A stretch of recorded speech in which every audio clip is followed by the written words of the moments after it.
बड़ा ही सुंदर सानंद यह अवसर है कि आज परम पवित्र व्यास पूर्णिमा है, गुरु पूर्णिमा है।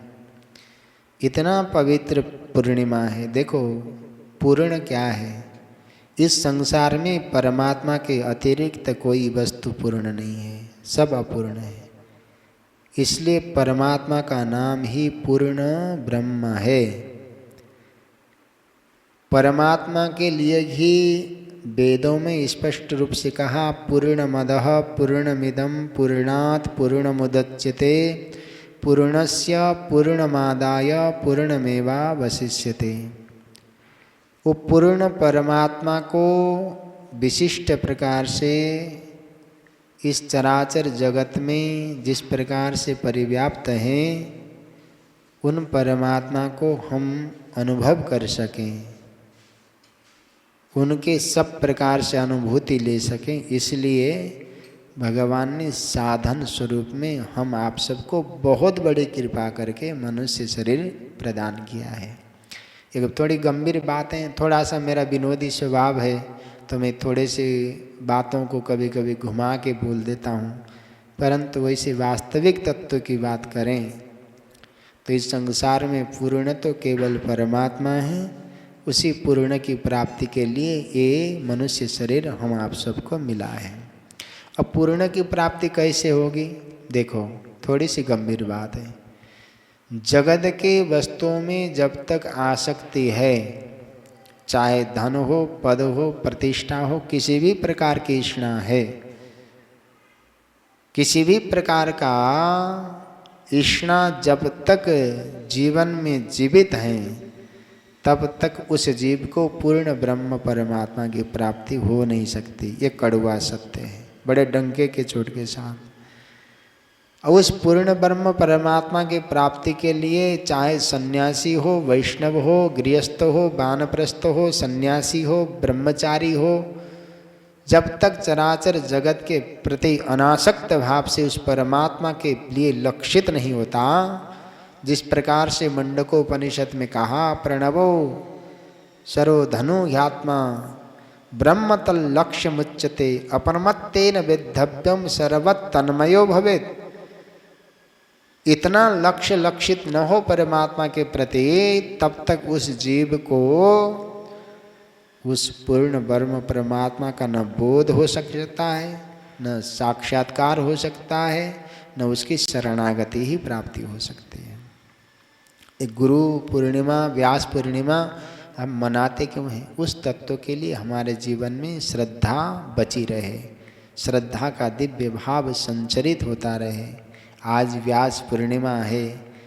व्यास भगवान इतने विशाल तत्व के ज्ञाता, जिन्होंने वेद को 4 भाग में विभाजित करके अपने सुमंतु, पैल, जैमिनी और वैशंपायन आदि ऋषियों को, अपने शिष्यों को वेद के 4 भाग करके उन वेदों को अपने शिष्यों को समर्पित कर दिया हो।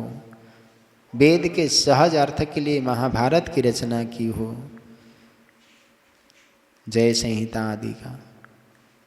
और पंचम वेद के रूप में पुराण आदिक दिव्य भाव को लेकर उनका दिव्य सहस भाव से उनकी संरचना की हो। महाराज व्यास जी के इस चराचर जगत में जो कोई कुछ भी बोलता है, आज तक जितने भी बोले हैं, सब भगवान वेद व्यास जी के ही उच्छिष्ट को धारण करते हुए बोलते हैं। व्यास से अतिरिक्त आज तक किसी ने कुछ बोला नहीं। महाराज अगर कोई धृष्टतापूर्वक कहता है कि हमने व्यास जी से अलग से बोला है, तो वो उसकी मूर्खता है, वो अपनी मूर्खता का परिसूचक देता है। हर तरफ से भगवान वेद व्यास जी का उच्छिष्ट सबके पास है। और ऐसे भगवान वेद व्यास जी के पावन पुण्य पर्व पर और गुरु पर्व पर आप सबको अनंत अशेष मंगलमय शुभकामनाएं। एक और बात आपको कह दूं, उस पूर्ण ब्रह्म परमात्मा की प्राप्ति कैसे होगी? देखो भाव आते हैं कभी कभी, रात्रि जागरण के समय में एक भाव आता है।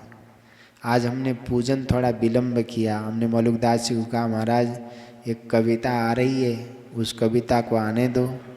वो बार बार के महाराज लेट हो गए, क्योंकि कभी हम उनको डांटते तो कभी वो हमको डांट देते हैं।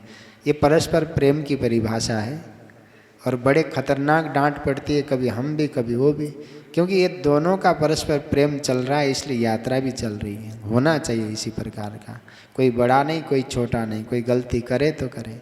हमने थोड़ा निवेदन किया कि आज एक कविता आ रही है, तो कविता का प्रस्फुरण हो रहा है, तो थोड़ा कविताओं का दिव्य भाव लें सोच के हमने थोड़ा सा विलंब किया। क्यों?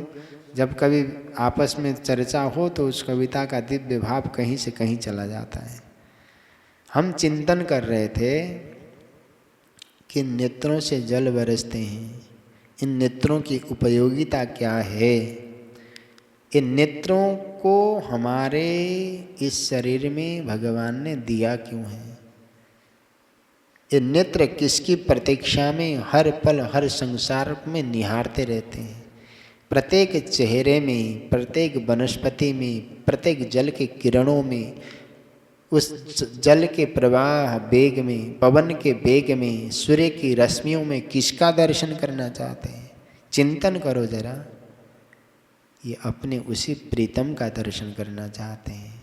तो भाव आया, हे हरि, हे नारायण, हे मोहन, अब इन नयनों को मत सताओ। क्यों? तुम्हारे लिए बरबस बरस पड़ते हैं, इनमें अश्रु लगभग सूख गया है। यहाँ से शोकाश्रु सब समाप्त हो गया है, अब प्रेमाश्रु भी सूखने की कगार पर हैं। और हम आपके प्रतीक्षा में, न जाने हमारे नेत्र की ज्योति पुनः आप में न मिल जाए। ये ज्योति आप में मिलने से पहले आप हमें अपना दीदार करा दें, अपना दर्शन दे दें, अपने स्वरूप का वास्तविक दर्शन हो जाए। सज्जनों, इन दोनों नेत्रों की सार्थकता केवल भगवत दर्शन से है। संसार के नाना प्रकार के दोष दर्शन से बिल्कुल नहीं है। दोष दर्शन से चित्त में पाप जाता है और भगवत दर्शन से चित्त में पवित्रता आती है महाराज। इसलिए पवित्रता आए, इसलिए नेत्रों की सार्थकता है। इसी प्रकार एक कान पर बस हमारे पृथ्वी महाराज जी ने तो 1000 कान मांगे थे भगवान की कथा सुनने के लिए। कथा है क्या? कम ज्ञानम स्थापयति इति कथा। जो भगवान के वास्तविक स्वरूप को अपनी कर्ण विवरों के माध्यम से हृदय में स्थापित कर दे, उसका ही नाम तो कथा है। तो कान की विवर कहते हैं, हे हरि, अब मत तरसाओ, हम तो आपकी कथा के माध्यम से आपके शब्द ब्रह्म स्वरूप को अपने चित्त में स्थापित करने के लिए तरस रहे हैं। इन कर्ण विवरों की सार्थकता, इन कर्ण विवरों का श्रवण शक्ति समाप्त होने से पहले आप आकर अपने शब्द ब्रह्म रूप उस स्वरूप का दीदार करा दो। अ से लेकर ज्ञा पर्यंत जो स्वरूप आपका है वो हमारे कर्ण विवरों के माध्यम से चित्त में स्थापित हो जाए। ये कान ऐसी प्रार्थना करे महाराज। वाणी सदैव माध्याम जगत व्यापिनी, वाणी के रूप में सर्वत्र परमात्मा विद्यमान है। वाणी वर वर्ष कहती है, जिह्वाग्र भागे प्रकरोति नित्यम। इस जिह्वाग्र भाग से सतत रूपेण जिस भी नाम को पूर्ण ब्रह्म सनातन पर पुरुष आपके अतिरिक्त किसी को इस हमारे जिह्वा में स्थान न मिले। हे प्रभु, ऐसी परिकल्पना, ऐसा दिव्य भाव आप हमारे जीवन में ला दीजिए। ये शरीर कहता है, हे प्रभु, आपके दिए हुए इस मनुष्य शरीर के द्वारा आपके अतिरिक्त किसी अन्य कार्य के लिए शरीर न लगे। ऐसा भाव जिस बार जिस व्यक्ति के जीवन में आ गया, समझ लो उसने गुरु पूर्णिमा की सार्थकता को समझ लिया महाराज। उसकी गुरु पूर्णिमा सार्थक हो गई। कल थोड़े कड़वे शब्द थे, आज थोड़े भावुक शब्द हैं। जीवन का एक मूलभूत तत्व है कि हम भगवान को सब प्रकार से प्राप्त कर सकें। गुरु पूर्णिमा तभी सार्थक होगी जब जीव के जीवन में भक्ति की रसधारा प्रवाहित होने लगे महाराज। गुरु पूर्णिमा तब सार्थक होगी जब वो परम पवित्र भाव से आत्म साक्षात्कार के मार्ग में तल्लीन हो जाए। गुरु पूर्णिमा तब सार्थक होगी जब जीवन के प्रत्येक श्वास प्रति श्वास की कीमत उसको पता लग जाए।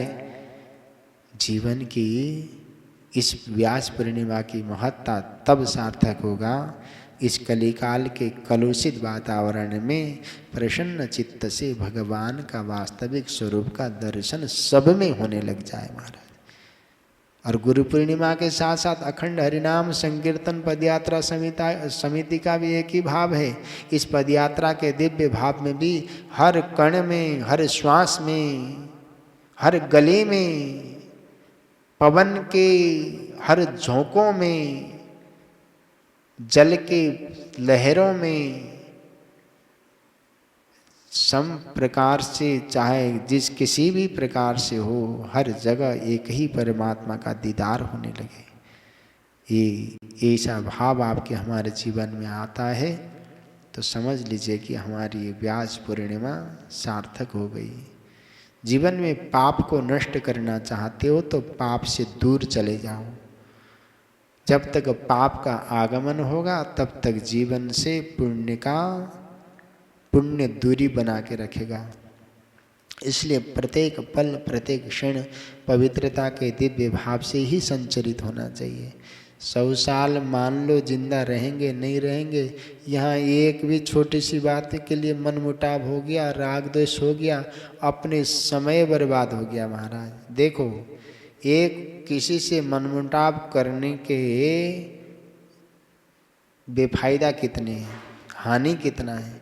एक तो अनमोल श्वास, और जिसको ज़रूरत नहीं है उसको देकर हमने अपने समय को बर्बाद कर दिया, क्योंकि वो व्यक्ति उस श्वास का अधिकारी न था परंतु हमने ज़बरदस्ती दे दिया। हम कितने उदार हैं, राग द्वेष और अनेक प्रकार का अपना पराया, अनेक प्रकार के भाव में ईर्ष्या मात्सर्य के लिए हम अपने अनमोल श्वासों को वहाँ व्यर्थ गंवा देते हैं, अनमोल समय को व्यर्थ गंवा देते हैं। एक एक पल एक एक क्षण इतना कीमती है कि यहाँ व्यक्ति को फुर्सत नहीं होना चाहिए कि भगवान के अतिरिक्त किसी भी प्रकार का चिंतन करना, ये फुर्सत नहीं होना चाहिए महाराज। जब तक जीवन में राग है, द्वेष है, मात्सर्य भाव है, जब तक जीवन में ईर्ष्या भाव है, जब तक जीवन में छल कपट है, मैं बड़े डंके की चोट के साथ कह सकता हूँ कितना भी बड़ा तपस्वी हो, कितना भी बड़ा त्यागी हो, कितना भी बड़ा ज्ञानी हो, उसके जीवन में नरक प्राप्ति के अतिरिक्त कोई दूसरा मार्ग नहीं है महाराज। इसलिए सावधान होना चाहिए। जीवन आपका है, चरित्र आपका है, आचरण आपका है। साधवः क्षीण दोषास्तु सत्शब्दः साधुवाचक तेषाम आचरणम यस्तु सदाचार स उच्यते। जीवन में सब दोष समाप्त हो जाएं और उस पूर्ण ब्रह्म परमात्मा की प्राप्ति हो जाए। ऐसी व्यास पूर्णिमा आपके हमारे जीवन में सदैव बनी रहे, चित्त प्रसन्न रहे। संसार की कोई वस्तु हमें अपनी तरफ न खींच पाए महाराज। क्या करोगे, वो खींचेगा तो हमारी भक्ति ले लेगा, हमारी साधना ले लेगा। जो संसार की वस्तु जब जब अपनी ओर खींचती है प्रभु, सबसे अनमोल वस्तु अपने से गुम हो जाती है। जब जब संसार अपनी ओर आकृष्ट करने लगता है, आपके कर्मों के माध्यम से, आपकी साधना के माध्यम से, आपके अनमोल इस त्याग के माध्यम से जब संसार देखता है तो आपके ऊपर संसार उपकार नहीं करता, अपकार करता है। जब जब संसार आपको देखेगा तो आपके पुण्य को नष्ट करने की तल्लीन होगा। जिस दिन संसार से प्रशंसा मिलने लगे समझ लो आपका पतन सुनिश्चित है। इसलिए भगवान के अतिरिक्त कोई वस्तु इस संसार में मांगना नहीं चाहिए। क्या करोगे मांग के? इनके पास भगवान नहीं है, संसार की वस्तु बहुत हैं, क्योंकि भगवान उनको अपना मानते नहीं इसलिए संसार की वस्तु देते हैं। जिसको भगवान अपना मानते हैं उससे संसार की हर वस्तु अपने आप छीन लेते हैं। उसको अपनी वस्तु कभी इस संसार की वस्तु में उसको लिपटाते नहीं। भगवान की महती कृपा है कि आप सब भगवान के नाम से जुड़े हो महाराज। ये कोई सस्ता खिलौना नहीं है। इस कलिकाल में आप जगन्नाथ धाम में बैठे हो, ये जगन्नाथ प्रभु की महती कृपा का ही प्रतिफल है। ये मन रोमांचित होता है कभी कभी। हम सोचते हैं कि हम कहाँ बैठे हैं, हमारा ऐसे कौन से पुण्य हैं जिसके द्वारा आज हम इतने पवित्र क्षेत्र में बैठे हैं। कल हमें एक परम श्रद्धेय डॉक्टर नीलिम्ब त्रिपाठी जी महाभाग कह रहे थे कि महाराज जी आपकी इतनी महती कृपा का प्रतिफल, भगवान की महती कृपा का प्रतिफल, आप जिस किसी प्रकार से भी अभी जगन्नाथ धाम में हैं, भगवान ने आपके ऊपर महती कृपा से यहाँ रहने दिया। नहीं तो जगन्नाथ धाम में उनकी कृपा, उनकी आज्ञा के बिना, उनकी प्रेरणा के बिना वहाँ कोई भी रह नहीं सकता। आप तो जगन्नाथ भगवान की इच्छा के अनुसार रह रहे हैं, आप धन्य हैं। इसका मतलब आप भगवान आपके साथ हैं। सोचो इस संसार में चाहिए क्या। जब से हमने इस यात्रा में प्रारंभिक क्षण से अब तक हमें भगवान ने कभी दुख नहीं दिया, कष्ट नहीं दिया, साथ नहीं छोड़ा, लेकिन संसार के वस्तु से बहुत बचा के रखा है। कभी कभी सोचते हैं कि ये जीवन कितना अनमोल है। हमारे अंतर्मन की चेतना, हम सोचते हैं कि बहुत छुप के चलें, छिपा के चलें। कभी बातों से, कभी आचरण से पता तो लग जाता है, लेकिन हम चाहते कि अपनी भक्ति का कोई भाव पर्दा किसी को दिख न पाए महाराज। बहुत सहज भाव से चलें, क्योंकि ये जीवन का कल्याण आपको, हमको करना है। कोई दूसरा व्यक्ति आपके कल्याण की कामना कभी कर नहीं सकता। इस शरीर आपको भगवान ने दिया है तो अपना कल्याण स्वयं करना पड़ेगा, दूसरा नहीं कर सकता। इस संसार के प्रत्येक पल, वस्तु, पदार्थ जिस दिन आपको आकृष्ट करने लगे, उस दिन समझ लेना कि भगवान आपसे बहुत दूर जा रहे हैं और आपको न जाने कितने जन्मों के लिए इस धराधाम में पुनरपि जननम पुनरपि मरणम पुनरपि जननी जठरे शयनम यह संसारे खलु दुस्तारे आना पड़ेगा महाराज। इसलिए संसार की वस्तु पदार्थ जब तक आपसे दूर हैं, आप समझ लीजिए कि आप भगवान के बहुत सन्निकट हैं। मुझे तो ऐसा लगता है कि भगवान ने हम आप सब पर बहुत बड़ी कृपा की है। इस मनुष्य शरीर को देकर कृपा किया, इस परम पवित्र माँ भारती के इस परम पवित्र धरा धाम में जन्म देकर कृपा किया, उसके बाद अपने परम पवित्र नाम का आश्रय देकर कृपा किया। इससे ज़्यादा और क्या कृपा चाहते हो महाराज, जो आप भगवान से विमुख होना चाहते हो। इतने निकृष्ट मत बनो, भगवान आपके कर्मों से आकृष्टवान हो जाए, ऐसा कर्म आपका हमारा होना चाहिए। मेरा मन कहता है कि मैं कभी कभी तो इस जीवन का, मेरा तो उद्देश्य है कि मैं यात्रा के साथ साथ देहाध्यास समाप्त कर लूं। क्या पता ये शरीर इस यात्रा के बाद रहे न रहे, क्योंकि मेरा तो उद्देश्य यही है कि मैं किसी तरह से भगवान की प्राप्ति हो जाए। भीष्म की तरह मृत्यु शैया में पड़ने के बाद में भी एक बार उनका दीदार चाहता हूँ। मैं कोई इधर उधर कपोल कल्पित भावना में नहीं हूँ। या तो शास्त्र झूठे हैं या भगवान झूठे हैं। अगर यदि सच्ची निष्ठा के साथ उनका दर्शन होता है तो इस शरीर का सार्थकता यही है कि भगवान का साक्षात्कार हो जाए। बहुत दिव्य बात है कि भगवान श्री कृष्ण भीष्म पितामह के परम पवित्र भाव में जाते हैं, उनके मृत्यु के सन्निकट उनके समुपस्थित रहते हैं। और मेरा भी तो उद्देश्य यही है, और प्रत्येक प्राणी का उद्देश्य यही होना चाहिए। मृत्योर माँ अमृतम गमय, इस भाव को सार्थक करना चाहते हो तो मृत्यु को प्राप्त करने वाले वस्तु से कभी भी प्रेम मत करो। चाहे संसार के कोई भी वस्तु पदार्थ हो, विनाशी वस्तु से प्रेम करने वाला व्यक्ति विनाशी वस्तु को ही प्राप्त करता है और विनाशी तत्व को ही प्राप्त करता है। हम लोग विनाशी शरीर के द्वारा अविनाशी परमात्मा की प्राप्ति कर सकें, ये मेरा अंतर्मन का भाव कभी एकांत में फूट जाता है, कभी भीड़ में फूट जाता है। मेरा प्रेम निश्चल है भगवान के प्रति, मेरे प्रेम में कोई दिखावटी नहीं है। मेरा प्रेम विशुद्ध भगवान के प्रति है। ये प्रेम ऐसे ही बना रहे, मैं और कुछ नहीं चाहता। संसार में मैं सब प्रकार के सभी गुरुओं को प्रणाम करता हूँ जिनके द्वारा मुझे शिक्षा मिली, और सबसे ज़्यादा प्रणाम उनको करता हूँ जिनके द्वारा मेरा संसार छूटा, जिनकी सत्कृपा के द्वारा मेरा संसार छूटा, जिन्होंने इतने बड़े बड़े संसार के झमेलों में मुझे ठोकर मार मार कर भगवान की तरफ विमुख आमुख भगवान की तरफ मुझे मोड़ दिया। उन सब गुरुओं को प्रणाम करता हूँ। जिन्होंने शास्त्र का दिव्य संधान किया उन गुरुओं को प्रणाम करता हूँ। जिन्होंने संसार के अनेक प्रकार के थपेड़ों देकर संसार से मुझे दूर भगाया उन सभी गुरुओं को प्रणाम करता हूँ। भगवान जगन्नाथ को अपना वास्तविक गुरु मानकर श्री कृष्ण चैतन्य गौरांग महाप्रभु के दिव्य चरणों में प्रणति निवेदन करते हुए भगवान भाष्यकार जो मेरे परम आराध्य हैं उनके चरणों में प्रणाम करता हूँ। भगवान आशुतोष चंद्रमौलीश्वर देवादिदेव महादेव जिनकी कृपा से मैं अब तक चल रहा हूँ उनके दिव्य चरणों में वंदन करता हूँ। माँ नर्मदा जिनके चरण रज का एक सेवक हूँ उनके चरण रज को माथे में रखकर माँ भारती को वंदन कर रहा हूँ।